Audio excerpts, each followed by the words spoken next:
জুলাই রাত্রি অনুমান 10টা নাগাদ এটাই থানাধীন কৈলাসবাড়িতে একটা মারামারির ঘটনা ঘটেছিল।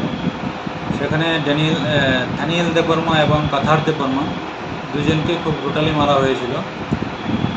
সেই ব্যাপারে 3 জনের বিরুদ্ধে একটা কেস রেজিস্টার হয়েছিল সিধাই থানায়। তারা হলো সমরেন্দ্র দেববর্মা, সন্তোষ দেববর্মা এবং রাকেশ দেববর্মা। যাদেরকে মারা হয়েছিল তাদের মধ্যে থেকে একজন দানিয়েল দেববর্মা গত 1/8 এই মাসের 1 তারিখে জিবি হাসপাতালে মারা যায়। তো সেই ব্যাপারে আমরা একটা খুনের মামলা রেজিস্টার করি। তো সেই মামলায় যারা আসামি ছিল তারা পলাতক ছিল। তাদের মধ্যে 2 জনকে আজকে আমরা অ্যারেস্ট করেছি।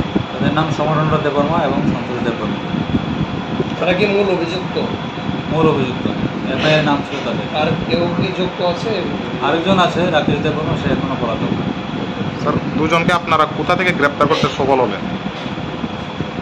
তাদেরকে আমরা আজকে 75 থেকে নিয়ে এসেছি। কালকে কি কোর্টে ফরওয়ার্ড করা হবে? কালকে কোর্টে ফরওয়ার্ড করা হবে। এই মানছে স্যার, এই ঘটনার পরিপ্রেক্ষিতে এখনো পর্যন্ত এলাকার পরিস্থিতি কোন পর্যায়ে আছে?